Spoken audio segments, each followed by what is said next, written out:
Are you ready to listen to a podcast? Here comes the Playhouse Podcast, thanks to Bradshaw and Bryan Law Offices. Find, subscribe, and listen.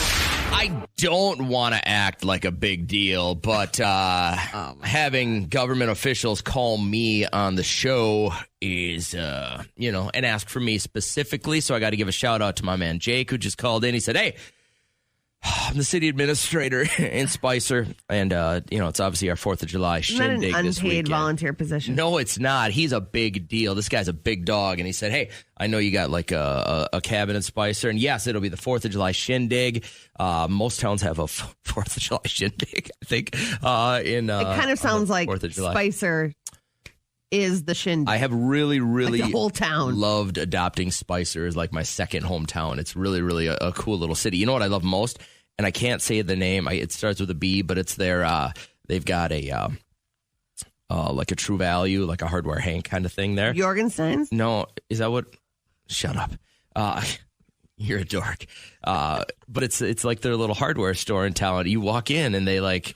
I go, hey, I got this bolt. And they go, oh, yeah, no problem. They walk you in. Yeah. They're like the nicest people in the world. I really like that place. So, hey, big shout outs to everyone in Spicer. It's going to be a fun weekend. I'll see you there. You can buy me a beer. How's your phone right now? You got any cracks in it? I don't. I looked at my son Nolan's phone yesterday. He left it on the bench, while we were playing baseball. Yeah. I go, God, we just bought you this, man. How'd you get a crack in the screen? Oh, it's in the screensaver, Dad. It's in the thing that I put over the top. The cover. I looked at this and I started doing some research. You know what the most dangerous holiday is for your phone?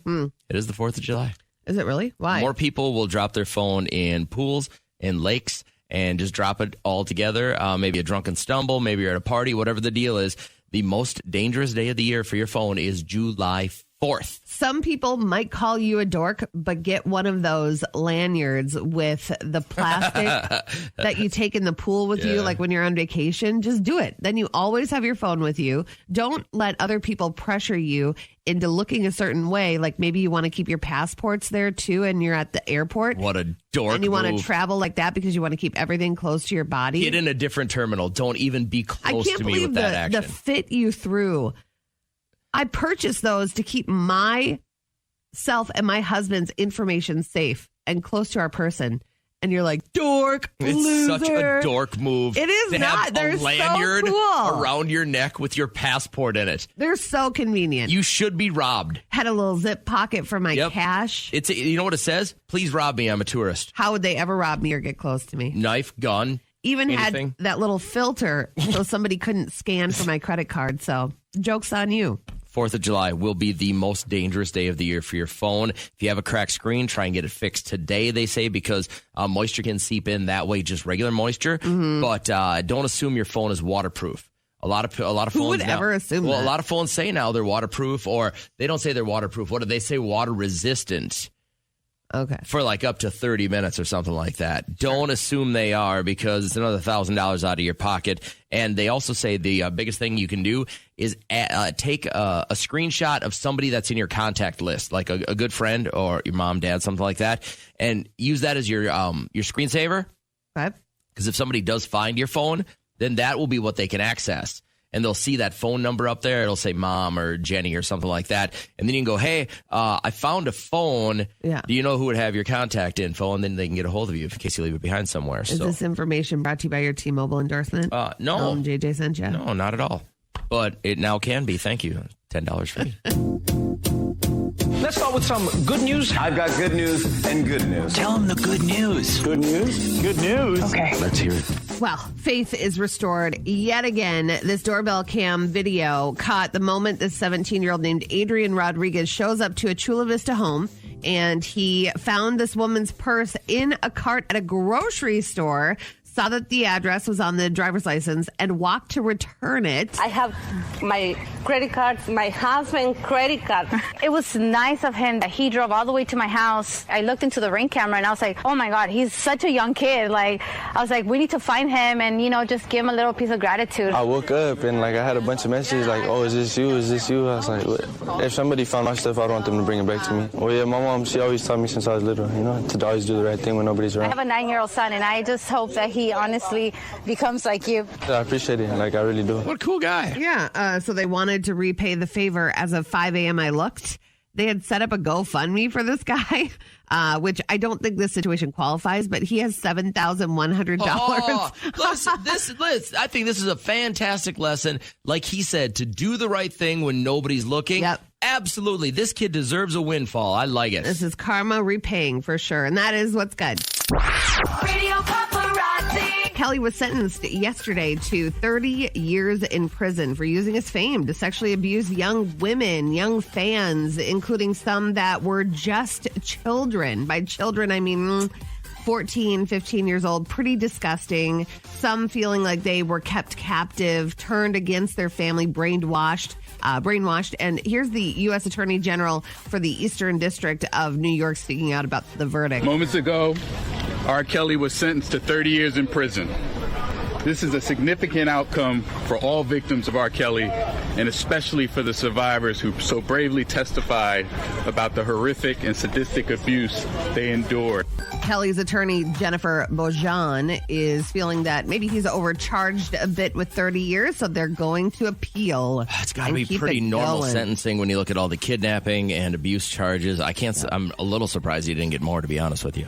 Paris Hilton was one of the 50 to 60 people that were invited to Britney's intimate wedding affair. She's calling it unforgettable. Her walking down the aisle and just seeing the sparkle in her eyes, and more than anyone, she deserves this happy ending. And I love her so much. She's an angel, and I don't trust many people, especially in this town, but she is one girl that has always been there for me and always been so kind and trustworthy and is just so sweet, would never hurt a fly, is like just one of the kindest people I've ever met in my life. Everybody's happy for Britney. I think so too. I think she had a good crew show up to support her, which is what she needs. An unauthorized video was taken last year and it's circulating online now of Prince William, and he's out with his wife Kate Middleton, their 3 kids, Charlotte, George, and Louis, and they're going on a bike ride, and they're in the countryside, and they don't have like any security or anything like that, but this paparazzo catches up to them. I know. I just realised who it was, and You were out here looking for us. No, I didn't. I haven't been near the house. I've not been. I promise you, I've not been near your house.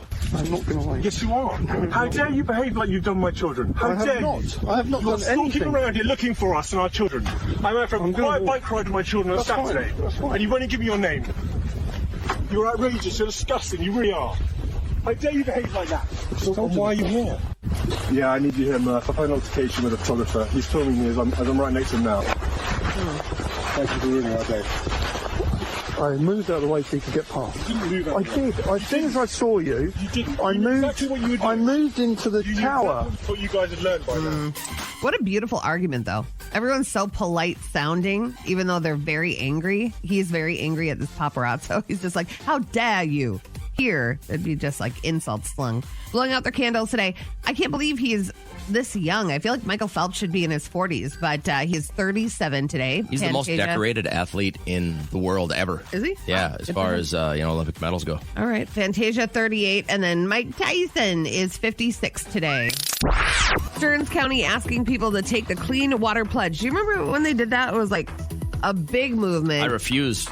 You refuse. You wanted dirty water. I remember that. Something to really get my mercury levels up. He is not. All right. So the county retweeted a message from H2UMN asking for area residents to do their part to keep the water drinkable, fishable, and swimmable. What can you do, Kat, today? Well, I could not flush my opioids. I could make sure that I'm not flushing unnecessary chemicals down my toilet. Oh, do you put a lot of like gasoline or not anymore? Because I read this pledge. So I took the pledge. Anyway, you could take the pledge. Talk to your kids all about it and keep your pets healthy, your yard healthy. What you doing with all those opioids? What am I doing with them? Is it any of your business? And I think legally you can't ask me. Sure. No, I don't have opioids. I know you do. I don't, actually. We were just crushing them up doing lines here a couple seconds ago. You're help. Not going to. Why don't you honestly need just be honest with our listeners? Help. Be honest. Okay, shut your mouth. President Joe Biden announcing on Wednesday that the U.S. would commit more troops to Europe as NATO formally invited Sweden and Finland to join the alliance. Together, our allies, we're going to make sure that NATO is ready to meet threats in all directions across every domain, land, air, and the sea. The moment when Putin has shattered peace in Europe and attacked the very, very tenets of rule-based order, the United States and our allies, we're going to step up. We're stepping up. NATO is strong, united, and the steps we're taking during this summit are going to further augment our collective strength. I'd like to see where the rest of those NATO members are. And how much they're giving. And how much they're helping out. Mm-hmm. I would love that too. All right, in sports, some fans were pretty grossed out. And I'm not grossed out. I'm grossed out by the amount of money that these baseball players make to play the bubblegum game. What is that? It's not seeds. No, that's gum. Oh, it's bubblegum. Come on. Uh-huh. Chew it for like 10 seconds and then... Oh, that is kind of gross. If you don't know what the bubblegum game is, Michael, what they do is use this to pitchers as you see them down there playing this gross game. They find a little marker on the field and then they toss the gum. And that's all chewed gum. It's all chewed gum. I mean, I'm sure Danny Cunningham, the groundskeeper, loves it. Oh, I'm sure Danny will be excited to put somebody else on that job. Listen, before you get mad about this, here's what you need to understand. And I got this news when I got to college, that there is some very lonely, long, dark times sitting in the bullpen waiting for your next opportunity as if you're not a starter. I learned how to... that's what you do instead of watching the game, perfecting I never played the bubblegum game, and you can't warm up all the time. You get like 10, 15 minutes to warm up. You're supposed to you lose before the game, and then you just sit, and you sit. So I became a very good juggler. I can spit a solid sunflower seed probably within 1/10 of an inch of any marker that you give me. We used to do it into water bottles. We'd take a water bottle, take the top off it, put it at the very end of the bullpen, and we'd sit back in the chairs and try and see if somebody could spit from 15 or 20 feet away. Time well spent. It's so boring down there. So boring. All right. Well, it just looks disgusting.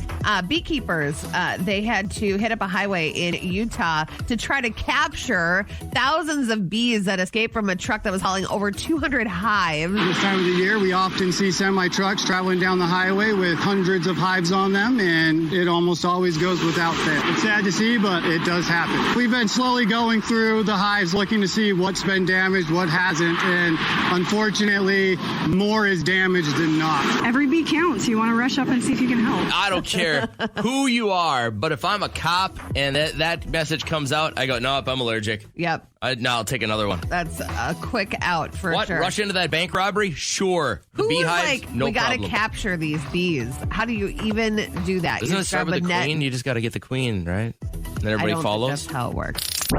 All right, so got a text from Denise last night, or like midday, as she was setting up for her garage sale, which starts today, I guess, and goes through the holiday weekend. But it had a picture of what her husband snuck onto one of the tables. And she says, we're planning this big holiday weekend garage sale. I was organizing the garage yesterday when I saw that my husband plans to sell a birthday gift that I gave him. When I confronted him at dinner last night, he said he no longer needs it or uses the gift. So therefore, nothing's wrong with selling it. This led to a huge fight. You don't sell a gift that your spouse gives you. He disagrees. And he says that it's taking up space. Where do you stand on this? Is he wrong for trying to sell something special and sentimental that I gave him? It's a watch box. This is the problem with you people with feelings. Your feelings get in the way of all of your righteous decision making. It's actually kind of a cool. It looks like a manly jewelry box, so it doesn't have any like adornments to it. It's black. So I'm looking at the number one. Does he use it? Obviously not. Does he want it? I guess not. Then sell it. Even if you get $2, sell it. Buy a scratcher. Now you're a millionaire. But why do you feel like that is going to happen? You talked about it yesterday. You are not guaranteed millions if you buy a scratcher. Okay. I will. Okay. Win one day. I feel like it's okay. Put it in the closet. Put it somewhere. Why? Up and high. Why hoard? Because it just means like I don't need it right now, but I might need it in the future. Then you buy another one. Thinking of me and getting me this to keep my watch in, my wedding ring in. It's just stuff. There's people, and then there's stuff. That's it. She's just like wondering, should she have thrown the fit that she did last night? No, you were out of line. If he doesn't want it anymore, let him sell it. It's his, right? Was it given to him? It was given to him. Okay, then you have to separate your emotion from it. But what is the harm of just keeping it? Because he doesn't need it anymore. He doesn't want it. It takes up space. it's not like a treadmill and you want it out of the house to give it some more space. It doesn't take up that much space. I don't know why he's saying that. It's very small. He doesn't want it in there anymore. I don't know. Kiana, how would you go about this? I honestly, personally, I would talk to the person, be like, hey, like, this hasn't been used very much. We need more items. Would you be okay if we put this? And then basically if they try and fight about it, be like, okay, like, kind of make a deal and like, okay, within the next 30 days, you have to use it like this many times and I won't get rid of it type of thing. That might be a deal. That might be a bargain. I like that. How would you go about this? All right, you give your husband something you think is special. He decides, I don't want it. I don't need it anymore. I'll never use it. Why? The other part is, I like that this is going to go to somebody who's actually going to get use out of it.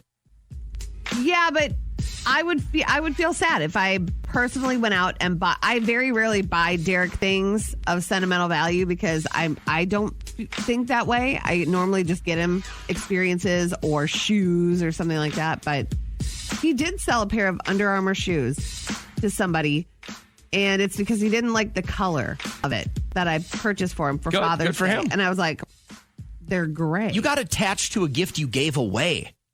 You understand because you how put thought ludicrous into that it. sounds? If you put thought into something and someone just kind of like disregards that thought that you spent putting into that. That radio station T-shirt you're wearing, I put thought into that design. Did you? And if you disregard it, if you ever throw it away or give another one away, then you're disrespecting me. Okay. What would you do if you gave your husband something really great for his birthday and then he puts it on the garage sale because he's never going to use it again? How do you handle something like that? Denise texted us yesterday and said, look at what I found. My husband's trying to work this into our garage sale, put it on a table. I like that he's being sneaky about I know, it. he probably put a little sweatshirt over it or something. But she said that she felt a little hurt because she got that for him for his birthday. And he just said it, or she said it led to a big fight. Like, don't give away stuff that I got you. Put a lot of thought into it. It looks like a manly jewelry box. So it's black, and then it has like some silver lining to it. And then you put like your watches in there, your wedding ring at the end of the day, maybe your keys. I thought it was cool. Jen, what if your husband did this and he tried to, sell this for $2? How would you handle this? I would murder him. The thing is, he didn't tell Denise. He snuck it onto a table because he knew that she gave it to him. Yeah. How do you get so attached to things that aren't yours anymore? I am an extremely good gift giver. I think it is a talent of mine. I put a lot of time and effort and thought into giving somebody something that they would appreciate or that they would use. That's awesome. So that would bug me. Have you ever run into the situation where you put all this time and effort into a gift and then all of a sudden they gave it away or you found out they weren't using it? Well, there was a situation that I had recently, and I decided to let it go. I got a very nice picture frame for somebody and put a nice picture of us in it, and she found it in probably a junk drawer, and she re-gifted it back to me because she forgot that I had given it to her. Oh, no way. Wow. I was fuming, and I was really upset, but I decided that I'm just going to let it go because it was going to create more of an issue. Yeah. So, you got to give it back now. Yeah. You got to find a way to give it back. Yes, just continuously give it back. I think I should do the same, like just wait a couple years and be like, oh my gosh, I found this and I forgot that I had it for you. So Jen, I'm going to say that I was a lot like you. I loved putting in thought, but I touched that burner and I got hurt a lot by my family. I would get a lot of like, oh no, you really didn't have to do that. One example was, and it really hurt my feelings, I got for my dad for his birthday, this sweatshirt that I went to a store, picked out the sweatshirt, tried to figure out what I wanted embroidered on the back of the hood, which was I ended up just doing our last name. And I gave it to him. He said, thank you. And then I watched him walk over to my little brother and he gave it to my little brother. Within 30 minutes of me giving that gift, it was a lot of money. It was like $50 and I felt I'd like be crap. like, you're never getting gifts ever again. Yeah, that's it. I'd be like, you're done. You are cut off. So weird. Weird stuff. Everybody called me weird. I am weird. You don't think this is a little weird? No, I don't think it's weird at all. Weird news. G-Cat, what's weird? Well, you got to watch out next time you're in Florida for those deep holes that people are digging on the beach for literally no reason because poor turtles are falling in. We have moms on the beach at night and we have the babies going to the water at night. They face so many threats already. This is one small thing that we can all do to help them. I almost fell in one. I've seen indentations. I've never seen holes like this before. I found 4 holes, but 2 of them were especially deep. All right, grow up. These are literally like 45-year-old men that are on vacation and want to show their wife that It's they a could TikTok challenge right now. I know it is. And they're hurting turtles. So just remember, if you dig a Don't hole, blame guys, blame TikTok. fill the hole back up. All right? And that is what's weird. Radio Paparazzi. Cameron Diaz unretiring and needed the help of Jamie Foxx to do so, but then he needed the help of somebody else who knows how to unretire. You there? Jamie, what's up, man? Cameron, it's the GOAT. What?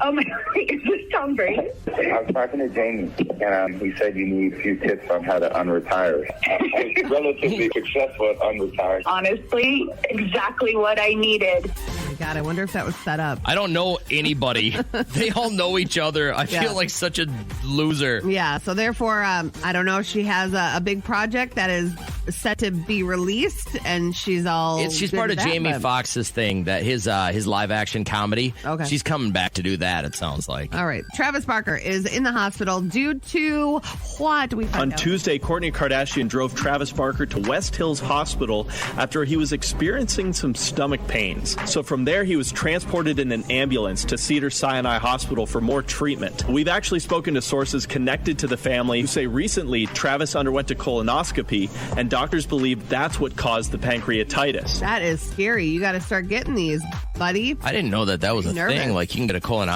and then all of a sudden your pancreas can explode, or almost. Yeah. Did you reschedule yours? I had to. Yeah, it was. Mine was scheduled like right when Trish kind of started going in for her treatments. So you haven't gotten it done? So no, I didn't get it done yet. We got to get you in and get that done. I'm not 50. It's a lot of fun. Wet and wild. It's a good time. I believe you on that. All right. After the last couple of months of trading insults with Monique, DL Hughley says that he is done with her. And that is because she kind of went pretty low. She referenced his daughter's sexual assault. He apologized. I don't even know who you're talking about. He accepted the apology? I don't even know who you're talking about. You only get so many breaths in your life, and I refuse to use one more on somebody like that. You heard I haven't heard anything. I don't listen to that. I can tell you this. I have no words or breath left with somebody like that. We have not heard about Monique since Precious. Like, that's it. That was a disgusting role she played, but like, she hasn't really been around. did it well, aside from though. this. She did do it well. Blowing out their candles today, we have Olympic gold medal swimmer Michael Phelps turning 37. Cole Swindale of the country world is 39, and David Allen Greer is 66. Let's begin now. So I fell asleep in Costco last night. How do you even do? Oh, the beanbags. The beanbags, because I was just there the other day laying in a beanbag. Close. They set up for the big sleep. It was the Adirondack chair. Oh, So, big 4th of July blowout at my cabin this year. And Trisha's family's going to come up, and we decided to got to get everything. Got to get it all. And it was like the first night in 7 years we didn't have a baseball game. So I was beat. We had a doubleheader yesterday in the sun, and so I got home, worked a little bit, got in a quick workout, and then she's like, we got to go to Costco. I'm like, all right. So I follow her around for about 15 minutes. Yeah. And I said, hey, I'm just going to go over here and look at some stuff. I looked at the beanbag chairs, kind of sat in there, rolled around. We're getting the that big pillow-looking one for the basement. Somebody was getting one of those. It's pretty cool. I sat in one of those Adirondack chairs. I sat back, and I did one of those back arches where I went, oh, and I got a little crack in like the back of my spine. I could feel it, and I just went, and I sat there, and I don't know how long I was out. But all of a sudden, she hit my foot with the cart. Yeah. She goes, hey, we ready to go? I go, yeah. Loser. I got up and followed her like nothing had happened. Yeah. I'm at the age now where I fall asleep in public places. Oh, embarrassing. You're on someone's TikTok this morning. I just want to let you know. What was your day like? Yesterday, what did we do? Went home, hung out with Liam, and then we had baseball in Buffalo last night. What a cute little town. I haven't been there for a while. And we got the dub. It was like a baseball game. It was back and forth every inning. They're up, we're up, we're up, we're up, they're up, we're up. It's fun when it plays out that way and there's not just one inning of trillions of errors. Yeah. You know what I mean? It ended up being a final score of 11-13. Now we have one more seasonal game and then we head to state. What? I don't know why you people 13-11. Oh, my God. I can't even tell my wife. If I tell my wife, hey, we lost 7-4, she goes, oh, you won? No. In my wife's Lead head, with the winner. In All my right. wife's head, the first number is always us. Okay. So I can text her, hey, I lead with whoever's winning. We're winning 6-5. We're winning 13-0. 6-5, Becker. You people that drive me crazy when you go, yeah, we won 11-13. No, you didn't. You lost then by 2. Anyway, my alarm went off at 3:30. My eyes opened at 4:25. Oh, yeah, that's a couple of times lately you've done Yes, this. You gotta I get need another alarm. This. No, I don't know if my body is like, yeah, you have vacation in a couple of days. Might be. We're going to mess with your life. And so my eyes woke up. I'm like, I feel like maybe my alarm should have gone off by now. It was like I dreamed that it went off and I shut it off. And then I opened my eyes. I'm like, Kevin, like from Home Alone. And I jump in the shower, rinse off real quick, got to get out the door. And I was out the door in 6 minutes. How crazy is that? Pretty awesome. I booked it. It is time for my favorite segment in the Playhouse, Drunk Adult or Little Kid, where you give us the first part of the story. Kat's going to try and accurately predict whether this happened as a drunk adult or a little kid. I'm feeling good about today's scenarios. I Bring 'em cannot on. wait until we get back from the 4th of July holiday to be able to hear about 1,000 more of these. Yeah. True. Megan, I know you've been holding for a long, long time. Get us started. We know it's about a kiss, right? What happened? I sneezed in a boy's face right before our first kiss.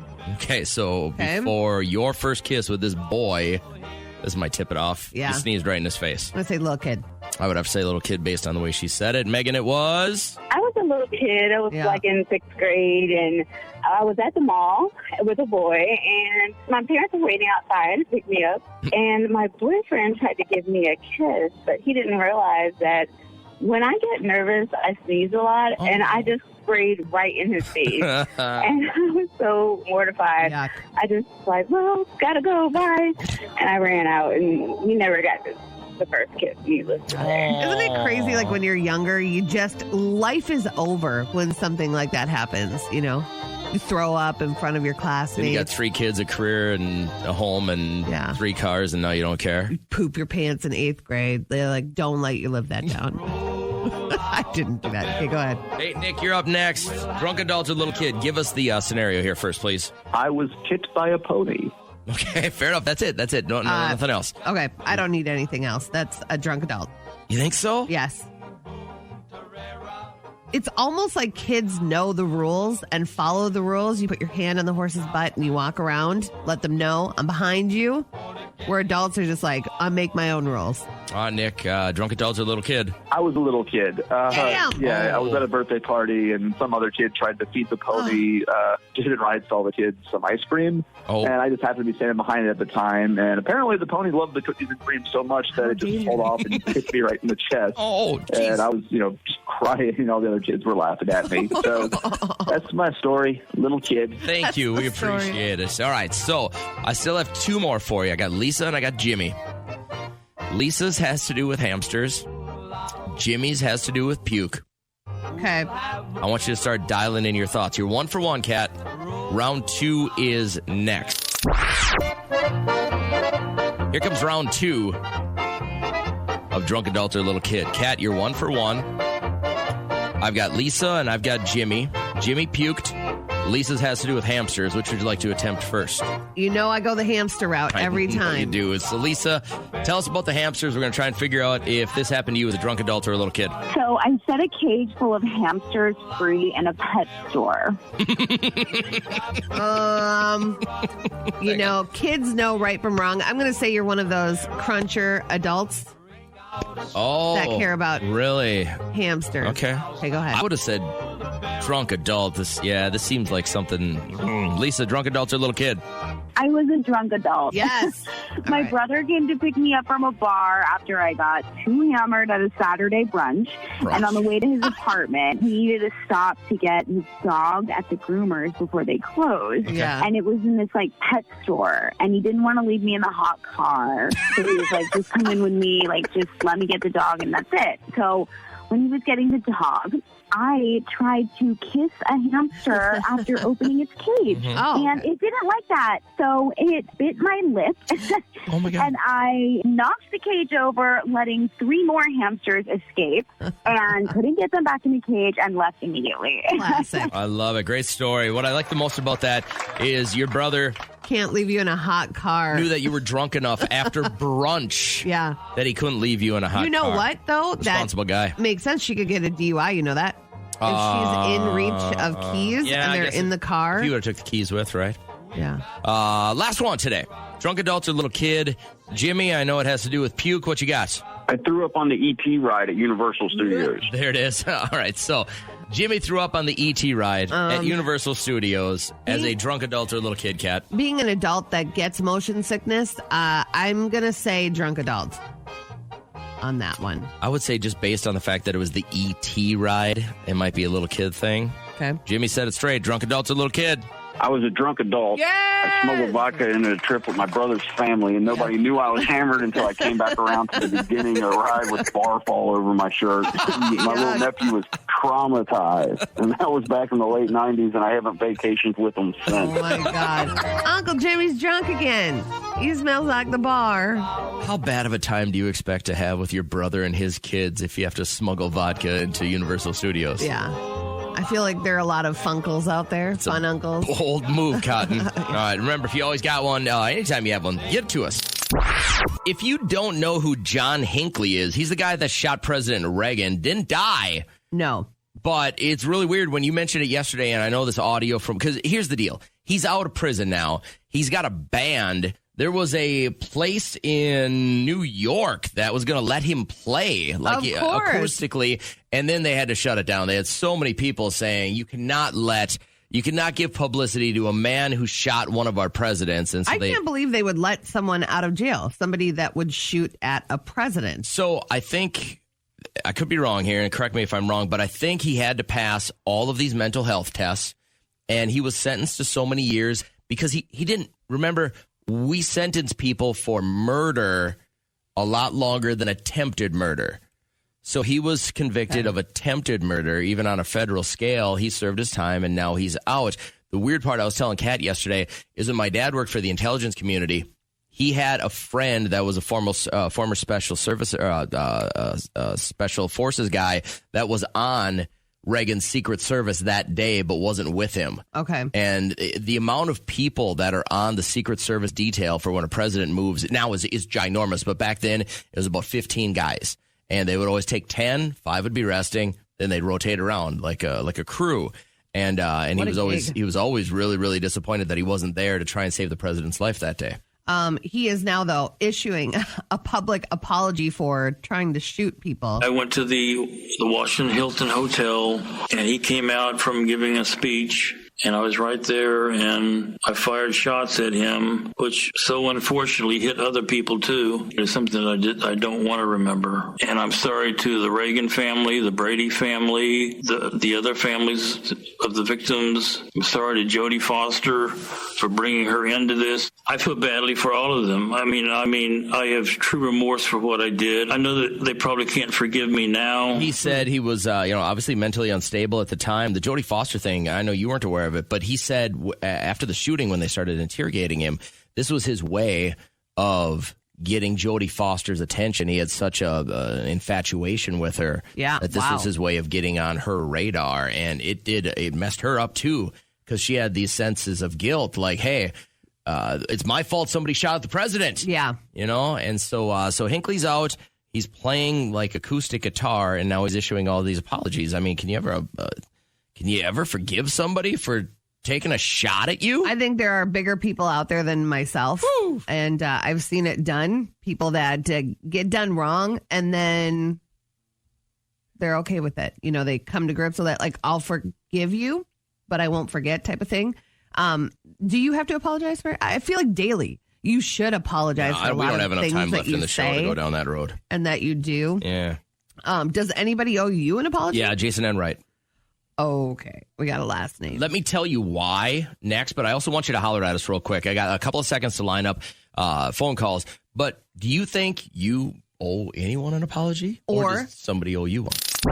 This is the guy that shot President Reagan. His name is John Hinckley. I went to the Washington Hilton Hotel, and he came out from giving a speech, and I was right there, and I fired shots at him, which so unfortunately hit other people too. It's something that I don't want to remember. And I'm sorry to the Reagan family, the Brady family, the other families of the victims. I'm sorry to Jodie Foster for bringing her into this. I feel badly for all of them. I mean, I have true remorse for what I did. I know that they probably can't forgive me now. Now, for what it's worth, I know this isn't my specialty, but he sounds remorseful.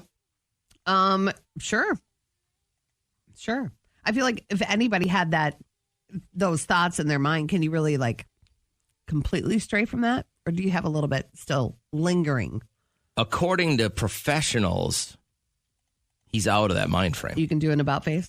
All right. Okay, I don't know. I'm just saying that they let him out of prison. He had to pass all the mental tests and everything like that. First step to say I'm sorry, I guess. Apologizing. And I'm sure he is. And I don't know. That was, geez, when was Reagan shot? In the mid-'80s? Yeah. So, this is 40 years later. I'm assuming after, 40 years of thinking about it, repenting, prayer, whatever the deal is, therapy, probably get through that, right? So we're looking for apologies that you feel you're owed or you owe somebody else. I'd like to start with you. Yeah. Oh, okay. I'll go first.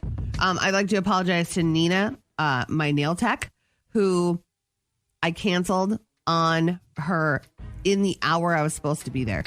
And I do know that she probably could have booked somebody else if I had let her know the day before when I knew the day before. And I canceled the hour of. And I felt really bad. She needs it bad. I do need it. It looks like she's been but I'm going next week fighting in the Gulf War for a while. I will give her my money either way. But right. Please stop looking at my nails. Why are you looking at my nails? My eyes instantly go there now. Fine. And then I apologize to the boy that really needed to go to the bathroom at the baseball fields last night. I couldn't track down the key. And he was like, haven't you been in that spot where you're like, I can't afford to walk down the path to the Porta-Johns? And I made him wait for 5 minutes as I was looking around the concession stand. I'm like, I really can't find the bathroom key. Sorry, buddy. And he just looked at me like, you just wasted my time. Wow. I'm about to have poop in my pants. And so I just said, gotta go to the porta potties right down the way. So apologize to that kid. I don't really apologize. So I'm going to go with the other route of people who owe me an apology. Okay. My first real boss in radio, his name was Jason. And this guy came from a long line of beet farmers. Okay. So it's not like communications were his specialty. But this guy was such a jaded human being. Didn't he try to get a job here? No, that was a different guy that told me to get out of radio. That was the next job. So many people. So when I got fired from that job, I interviewed for another job with a guy that told me this isn't the career for you. You should get out of radio. Yeah. And then he applied for a job here a couple years ago. And I said, do you remember me? And then he just didn't even follow up with the email. But this first guy was such a jaded human being. We've talked about this before. Misery loves company. And my old man had this theory that 20% of the world just wants to watch the rest of the world burn. Yeah. That was this guy. His life had plummeted into a point where he was living in a one-bedroom efficiency apartment in the outskirts of Des Moines, Iowa, and had literally no friends, no family that would talk to him anymore. Was the jerk of all jerks. You just described a radio guy. I've known several like that. But this guy, this is how bad it was. This is a radio station that didn't have any technological advancements.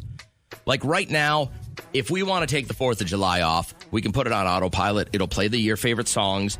It'll play some of our best of bits, and we can walk away.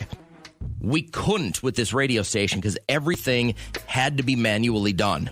Oh, man. So when Christmas, Easter, Thanksgiving, New Year's, any of my birthday, my parents' birthdays, my parents were in town, anytime I wanted time off, oh, we got to have somebody to run the radio station. You could never take vacation? That's illegal. The only time I could take vacation was like a Tuesday afternoon in the middle of April. Yeah.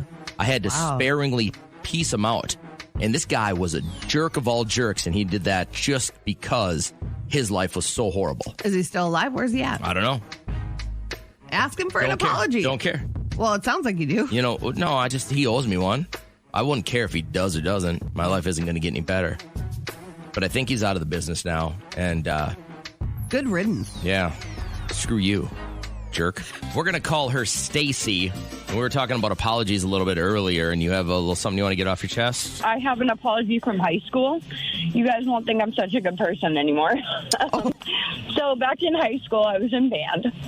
And there was a girl, I played the flute, and there was a girl that also played the flute. Yeah. And her boyfriend had played the trumpet. Well, we were playing a pep band, and I had needed some chapstick. So her boyfriend had borrowed me his chapstick to use. And I used his chapstick, and she went so ape.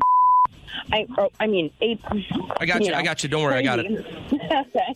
And she called me every name under the book. And so what I did to get back at her is we would leave our instruments in the band room. Oh, God. Just like a little cubby hole. Oh, God. And me and my best friend decided that we were going to get back at her, and we took the mouthpiece of her flute into the bathroom, and I peed in the mouthpiece of her flute. The next day when we were playing band, we thought she was going to be super grossed out. I'm like, oh, my God, you? She tells us, oh, my gosh, my flute smells like the guy I was with yesterday. And it was yuck. My wife and I had decided this was a really, really tough decision for me to try. Like, I'm such a huge Cubs fan, but the last 2 times I've gone to Chicago, found out my wife had cancer and my mom died. Yeah. So I'm like, all right. But I said, I got to get past that. And so I booked a couple of games. In September, my wife and I are going to go back. It'll be right before her last chemo treatment and just kind of spend a long weekend. And I bought tickets, and I looked today, and I thought of you right away because the 2 days that we're going to go, the promotional items, if you were like one of the first 10,000 fans, one is a bobblehead, which I think is kind of normal, right? Yeah. And then the other one, I thought of you right away because I want to take the promotional item and use it because it's going to be a Cubs promotional item.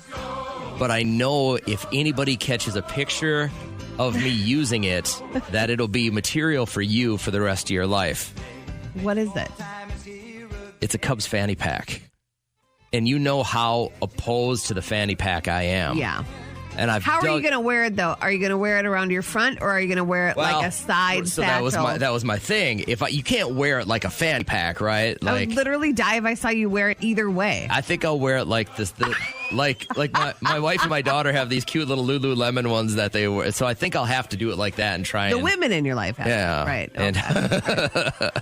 But I want to use it. Like, I want to be one of the first 5,000 fans in the bleachers and get my fanny pack. You know, your wife is like mostly on my side, right? Just like your sister. I get material to use against you. There will be a photo that makes it my way.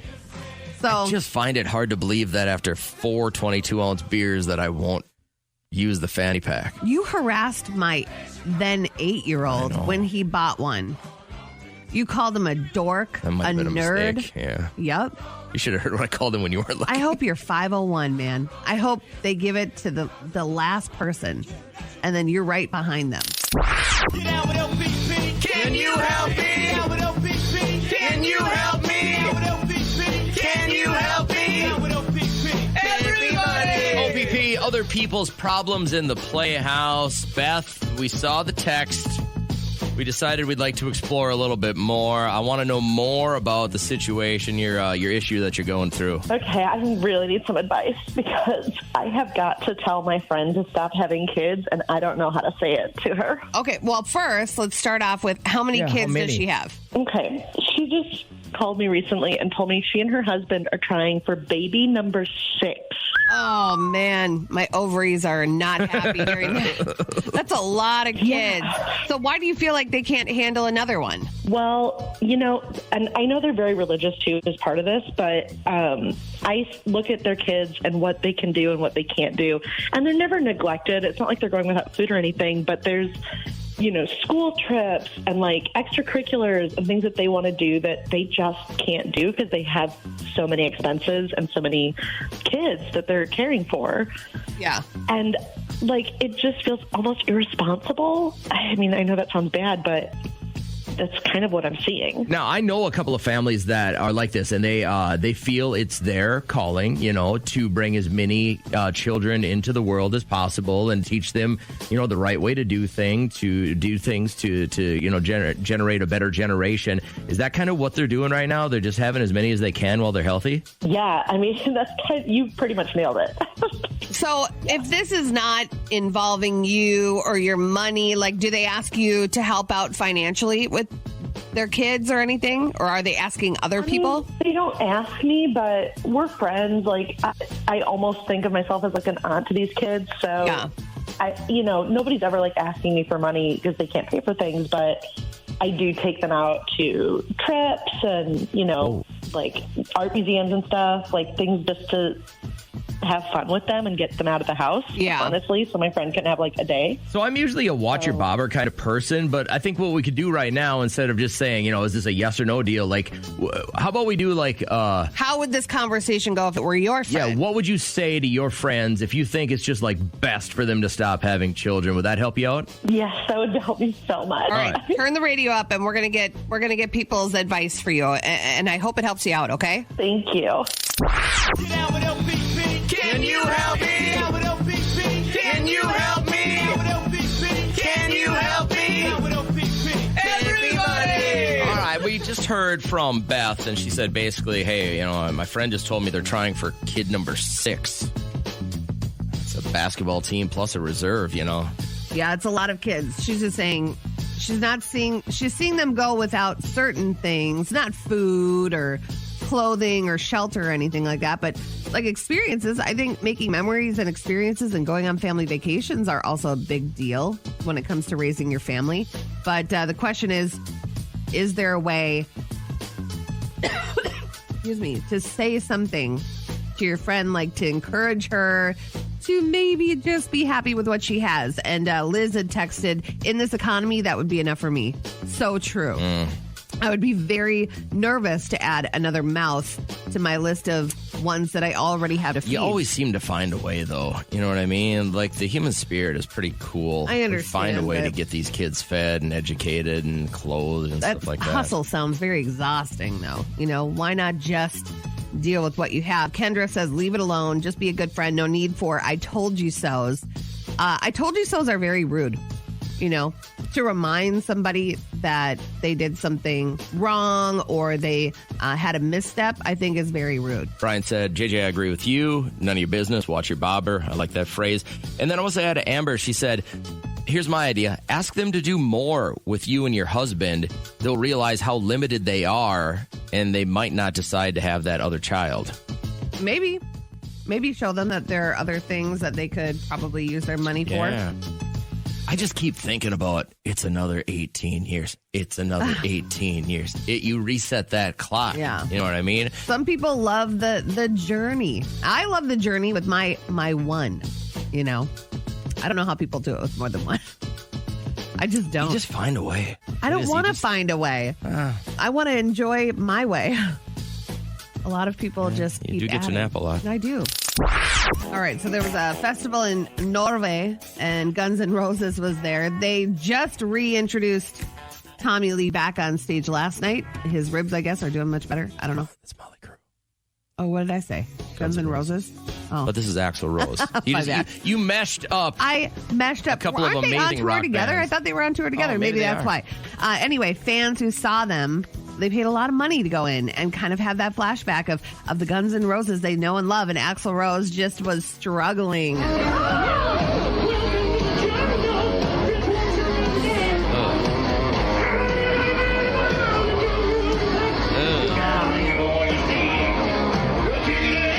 did a lot of like where you point the mic out to the crowd and they do the work for you, you know? Some people comparing him to Herbert the pervert on Family Guy, where he's like, it's in my pocket here. They said he hit many of those notes. And so it's not the concert that they planned. Above the video is just the caption, so disappointed. Too bad. Was there a concert that you have gone to that really disappointed you? I kind of try to put myself in the position where I don't get disappointed. I go to people like Celine Dion and Bruno Mars. I'm very selective of who I lend my time to for concerts. I got a really unpopular opinion here, and I think everyone's going to be hating on me for this, but I want to find out yours first. I'll tell you what mine is next. But you went to a concert and you were just genuinely disappointed. Like, you're right. You couldn't. One of these like 90s rock groups right now, other than Pearl Jam, you probably couldn't pay. I wouldn't pay to see anybody. Yeah. I've been to some amazing shows, but it was one that disappointed me. And the sad part is we sent a lot of listeners to that show too. Oh, no. And that's kind of, I think, why I felt really, really horrible. So I'll tell you which one that one was. But let's share yours, all right, real quick. Oh, my gosh. My favorite group. Remember Appetite for Destruction? Guys, Guns N' Roses are coming to town. Let's get tickets. You go, you pre-party, you get a new outfit, you dedicate the middle part of your week to planning out an epic Guns N' Roses appearance. Then Axl Rose sounds like this.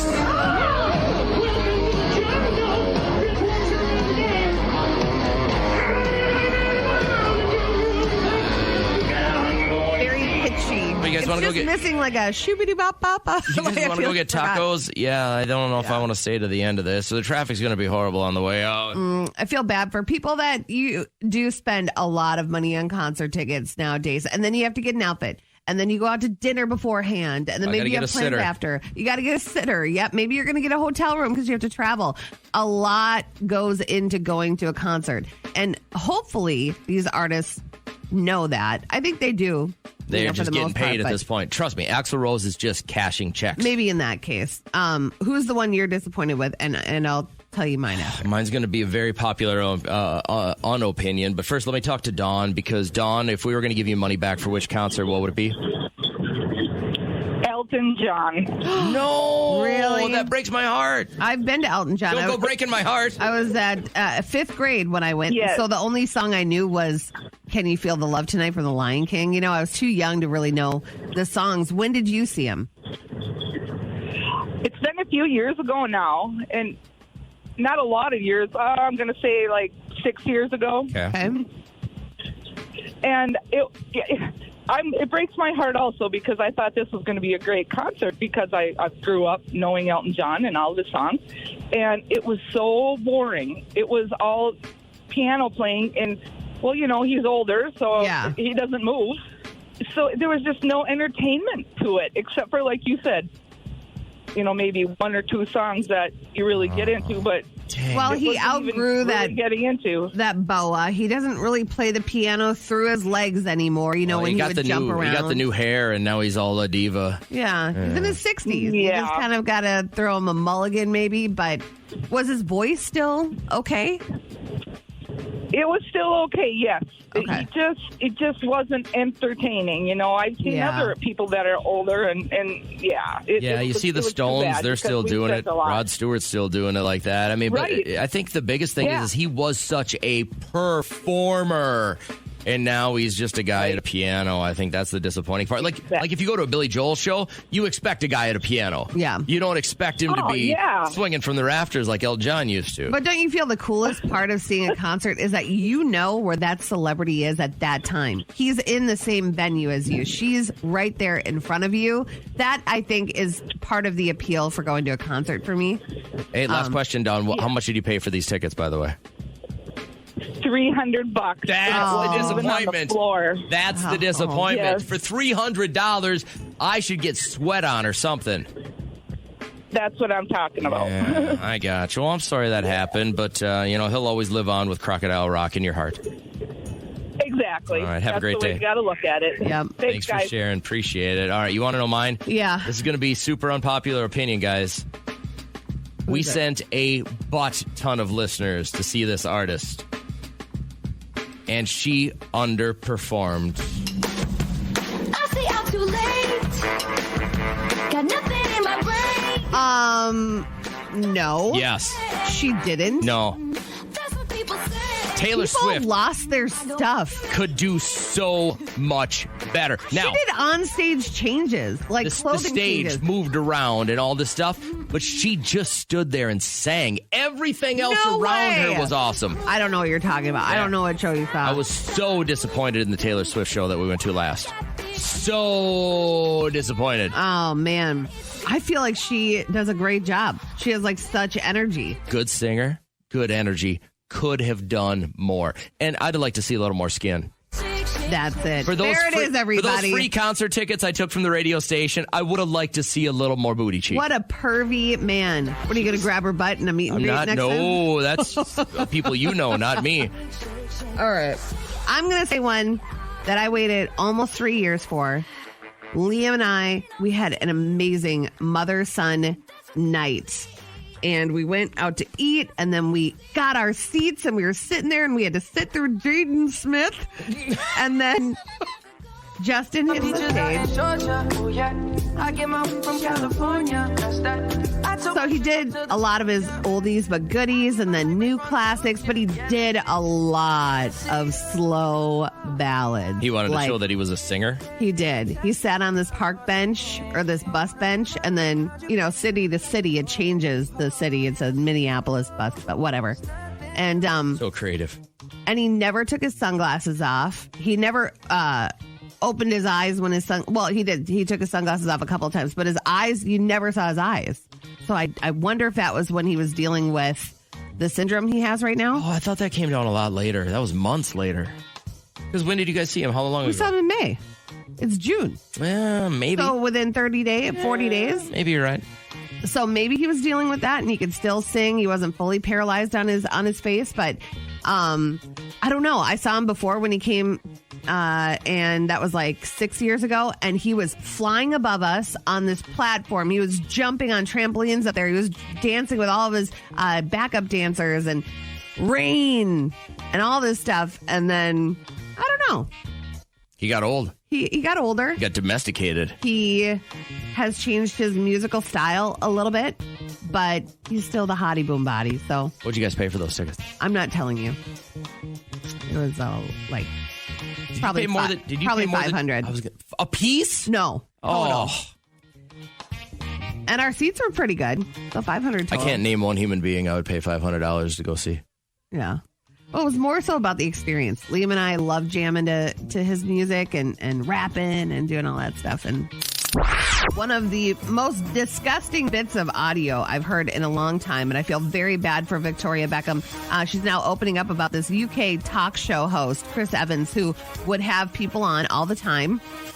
He was just like one of those shock jock type of guys. Sure. This was back in 1999. She had just had her first son, Brooklyn, and he had her get on a scale. How did you get back to your shape after your birth? I haven't done it. I mean, I'm really lazy. I don't go down the gym or anything. To be one of those sickening women who didn't have to do anything. I don't. Is your weight back to normal? Yeah, it is. Can I check? Do you mind? Oh, no, you did this to Jerry, didn't you? Come on. It's all right. This is horrible. She only got to number 2. It's all right. No. Awful.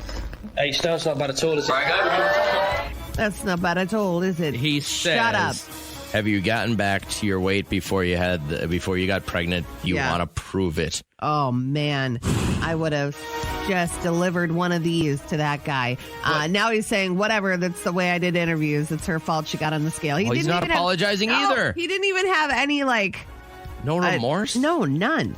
And so I wanted to actually just kind of celebrate the weight that you did gain.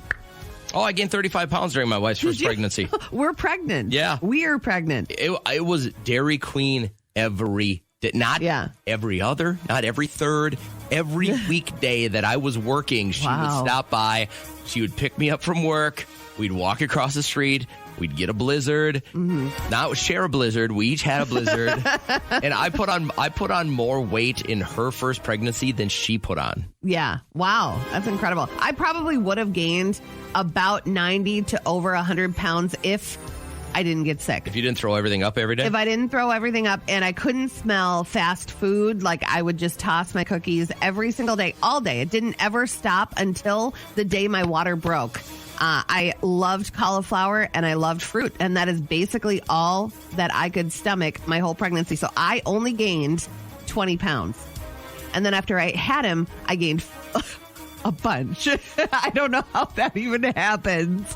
But anyway, enough of me. How much weight did you gain?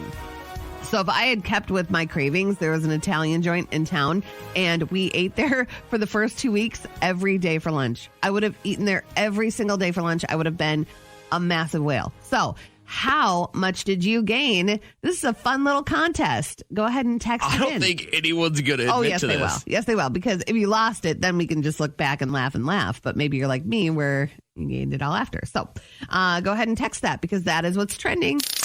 Attention owners of liquor stores and bars. I can't handle you. You are now on heavy alert.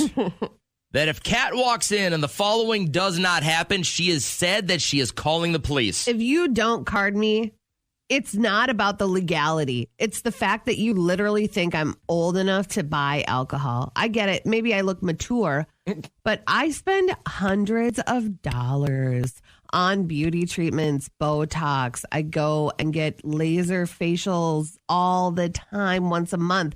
And you're going to just say, all right, $14.99. All right, it's going to be $22.86. What? No, first you say, can I see your ID? Okay? You make a woman feel good.